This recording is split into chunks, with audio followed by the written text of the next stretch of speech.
अस्सलाम वालेकुम my YouTube family, कैसे हैं आप सब। आई होप कि सब ठीक होंगे। अल्हम्दुलिल्लाह जी, मैं भी बिल्कुल ठीक हूँ।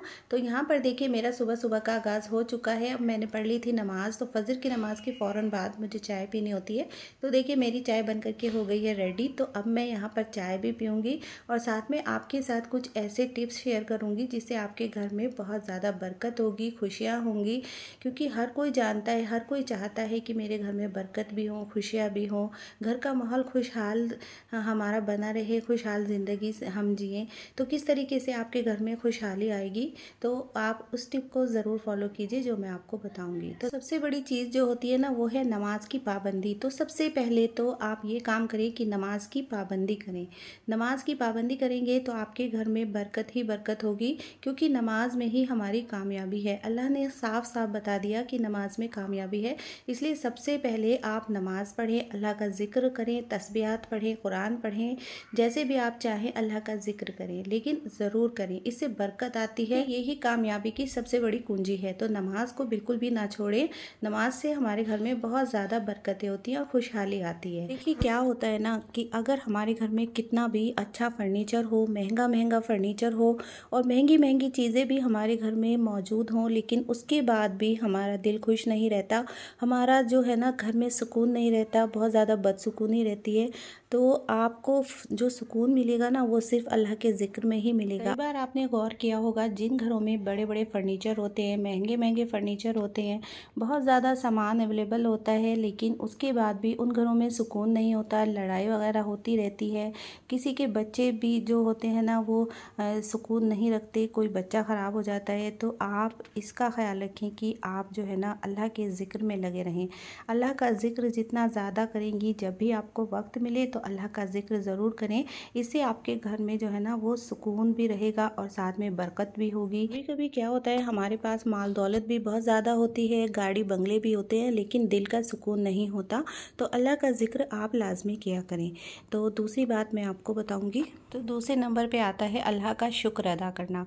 अगर आप अल्लाह की हर नेमत का शुक्र अदा करेंगे तो उससे भी घर में बरकत पैदा होगी। आपके घर में इतना ज़्यादा बरकत होगी अगर आपके घर का हर बंदा जो है ना अल्लाह का शुक्र अदा करे। जो भी नेमत आप देखें उसी पे अल्लाह का शुक्र अदा करें। हर छोटी बड़ी बात पे अल्लाह का शुक्र अदा करें। अगर आपको परेशानी भी आ रही है तो आप सब्र करें। तो इस तरीके से अगर आप शुक्र अदा करेंगी तो इससे भी आपके घर में बरकत आएगी। बिल्कुल भी आपको परेशान होने की ज़रूरत नहीं पड़ेगी। जितना ज़्यादा हम अल्लाह ताला का शुक्र अदा करते हैं, उतना ही ज़्यादा अल्लाह ताला हमारी नेमतों को बढ़ा देते हैं। तो हमें अल्लाह का शुक्र बहुत ज़्यादा से ज़्यादा करना चाहिए। जो शुक्रगुजार औरत होती है ना, तो वो हर हाल में खुश रहती है, अल्लाह ताला का शुक्र अदा करती रहती है। शुक्र सिर्फ बातों में ही नहीं होती, बल्कि उसके रवैये से, हालात से, दिल से और चेहरे से भी पता लग जाता है। तो इसलिए हमें बिल्कुल भी नाशुक्री नहीं करनी। हमें हर हाल में अल्लाह ताला का शुक्र अदा करना चाहिए। जितनी भी ज़्यादा नेमतें अल्लाह ताला ने हमें दे रखी हैं, अगर हम उसके लिए अल्हम्दुलिल्लाह भी कहें तो भी अल्लाह का शुक्र अदा नहीं हो पाता। अल्लाह ताला ने हमें बहुत ज़्यादा नेमतें दी हैं। हर हाल में हमें अल्लाह ताला का शुक्र अदा करना चाहिए। तीसरी बात है कि आप किसी से भी बुग़्ज़ ना रखें, किसी से भी हसद ना करें और अपने दिल को हमेशा साफ़ रखें, किसी की भी चुगली ना करें। तीसरी आदत जो है ना, वो ये है कि आप रिज़्क हलाल कमाने की कोशिश करें, हराम से आप बहुत ज़्यादा बचें। क्योंकि रिज़्क जो हलाल होता है ना, उसका एक निवाला भी काफ़ी होता है, 1000 निवालों से बेहतर है। अगर 1000 निवाले हमारे हराम कमाई के हैं तो उससे बेहतर होता है कि एक निवाला हम हलाल का खाएं, तो उससे हमारे घर में बहुत ज़्यादा बरकत पैदा होती है। अगर आपका शौहर बाहर से थका हुआ आता है तो आपको चाहिए कि उसका इस्तकबाल करें, ये भी बरकत की अलामत होती है। बहुत सी हमारी ख़वातीन आजकल के माशरे में ऐसी होती हैं कि जब शौहर बाहर से आते हैं, थके हुए होते हैं, तो बिल्कुल भी ना उनसे हंस के मिलती हैं, ना ही उनको सलाम करती हैं, ना ही उनका इस्तकबाल करती हैं। तो ऐसे में क्या होता है, शौहर नाराज़ होते हैं। ऐसे में हमारे घर का माहौल जो होता है ना, वो ख़राब हो जाता है। तो अपने घर के माहौल को हमें ख़ुद ही अच्छा बनाना है, ख़ुद ही बेहतर बनाना है। तो इन छोटी छोटी चीज़ों को अगर हम ध्यान में रखेंगे तो तो हमारे घर का माहौल बहुत अच्छा बना रहेगा। तो इस बात का ख़ास ख्याल रखें जब भी आपके शौहर बाहर से आएँ, क्योंकि पता नहीं वो किस मूड में आते हैं बाहर से, किसके साथ उनका कैसा मूड है। अगर आप उनसे हंस के बात करेंगी, उनका इस्तकबाल करेंगी, तो आपके घर में खुशहाली आएगी और आपके घर में बरकतें पैदा होंगी। तो इस तरीके से आप अपने घर में इन सभी हैबिट को ज़रूर अपनाएं। औरत की ज़बान अगर तेज़ हो तो घर जो है ना वो आग का ढेर बन जाता है।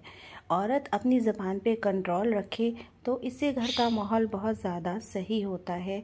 अगर औरत बहुत ज़्यादा अपनी ज़बान को तेज़ बना कर के रखती है तो घर जो है ना हमारा आग का ढेर बन जाता है, हमें बहुत ज़्यादा प्रॉब्लम होती है।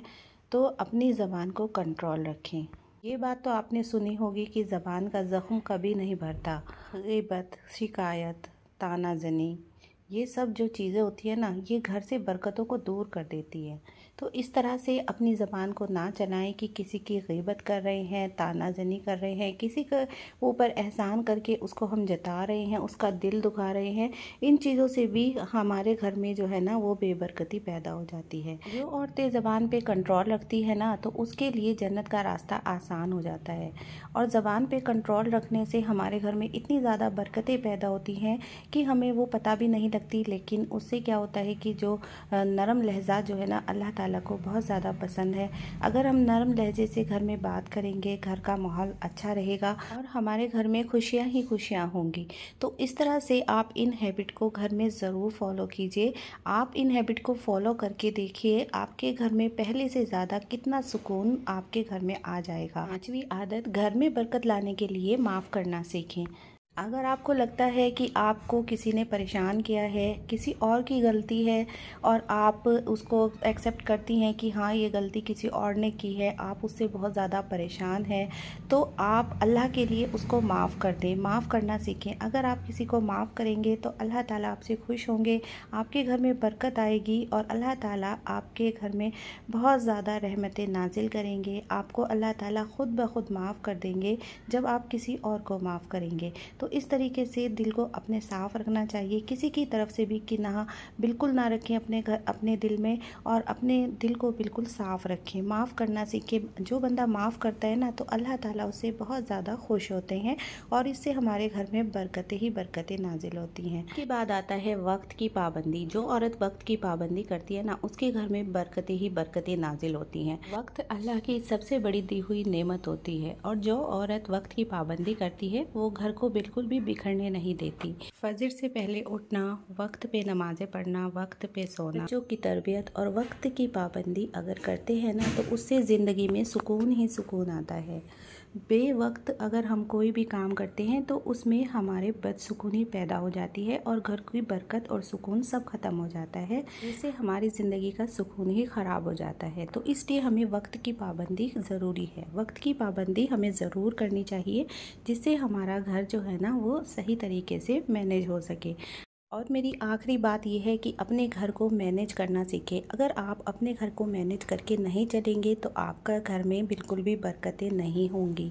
और साथ में आप अपने घर को ऑर्गेनाइज़ करके भी चलें। अगर आप अपने घर को ऑर्गेनाइज्ड रखती हैं तो इससे आपके बच्चे भी सीखते हैं, क्योंकि बच्चे भी तो बड़ों से ही सीखते हैं। तो इसलिए आपको चाहिए कि अपने घर के हर कोने कोने को ऑर्गेनाइज करके रखें, बिल्कुल भी इधर उधर सामान ना बिखरा हो, और जो भी आपकी सामान आना हो तो आपके बजट में ही हो, बजट से बाहर कोई भी सामान ना हो।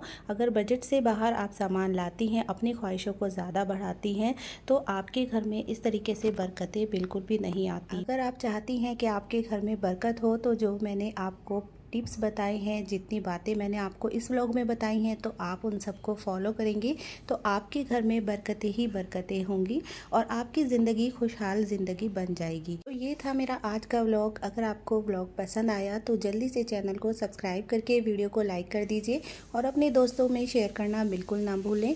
तो चलिए चलती हूँ, इंशाल्लाह फिर लौट के आऊँगी एक और नए व्लॉग के साथ। तब तक के लिए दुआओं में याद रखिएगा। अल्लाह हाफिज़।